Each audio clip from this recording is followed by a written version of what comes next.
میں لعنت بھیجتا ہوں اس مجمع کے اوپر بھی کہ جس مجمع کے سامنے بیٹھ کر خاندان رسول کے حوالے سے اس قسم کی گفتگو ہوئی اور لوگ پھر بھی اس پر داد دیتے رہے۔ میں اکثر اوقات جب بھی اس قسم کی ویڈیو لگاتا ہوں تو ساتھ وہ کلپ جس آدمی کی میں بات کر رہا ہوتا ہوں اس کا کلپ ضرور وہاں پہ اپنی ویڈیو کے ساتھ لگاتا ہوں، اس لیے کہ کل کہیں ایسا نہ ہو کہ وہ ویڈیو ڈیلیٹ ہو جائے کہیں سے اور میرے پاس اس کا ثبوت باقی نہ رہے۔ میں اس آدمی کی ویڈیو یہاں پر ضرور لگاتا جس نے سادات کرام آل رسول کے حوالے سے انتہائی غلیظ قسم کے جملے کہے ہیں، لیکن میری ہمت جواب دے گئی اور میرا حوصلہ وہاں پر جو ہے وہ جواب دے گیا کہ میں اس قسم کی غلیظ اس کی زبان جو آل رسول کے حوالے سے اس نے بولی ہے میں یہ ویڈیو یہاں پر نہیں لگا سکا۔ اسلام ما اطاعت خلفاء راشدین، ایمان ما حب آل محمد، یہ تو ہمارے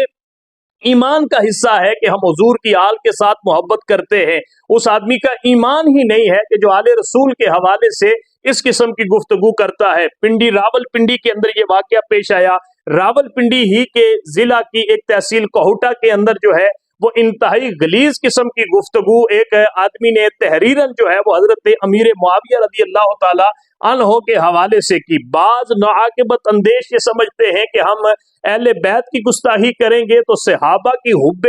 صحابہ کا ہمیں جو ہے وہ پکا سرٹیفکیٹ ملے گا اور ہمارے پاس صحابہ کے وفادار ہونے کی سند ہمیں مل جائے گی، اور بعض ناعاقبت اندیش یہ سمجھتے ہیں کہ ہم جو ہے وہ صحابہ کی گستاخی کریں گے تو حب آل رسول کی جو ہے وہ ہمیں سند مل جائے گی۔ ہرگز ایسا نہیں ہے۔ اہل بیت اطہار جو ہے وہ عظمت کے لحاظ سے، شان کے لحاظ سے، عزت کے لحاظ سے، توقیر کے لحاظ سے وہ ہمارے ایمان کا حصہ ہیں۔ حضور کے جتنے اصحاب ہیں وہ بھی ہمارے ایمان کا حصہ ہیں۔ ان کو اگر ہم اپنی مجلسوں کے اندر اس طریقہ کے ساتھ اپنا موضوع بحث بنائیں گے تو پھر جو ہے وہ آپ اپنے ایمان کی خیر نہ بنائیں، ان سے ایمان جو ہے وہ نہیں بچتا۔ حضرت علی المرتضیٰ شیر خدا رضی اللہ تعالی عنہ سے یہ حدیث مبارکہ مروی ہے کہ حضور نے فرمایا جس نے میری آل سے دنیا کے اندر کوئی نیکی کا عمل کیا، ان کے ساتھ کوئی بھلائی کی، ان کے ساتھ کوئی جو ہے وہ تعاون کیا، کوئی ان کے ساتھ ایسا اچھائی کا کام کیا تو میں قیامت کے دن اس آدمی کو صلہ دوں گا۔ اگر حضور کی آل سے دنیا کے اندر کوئی شخص اگر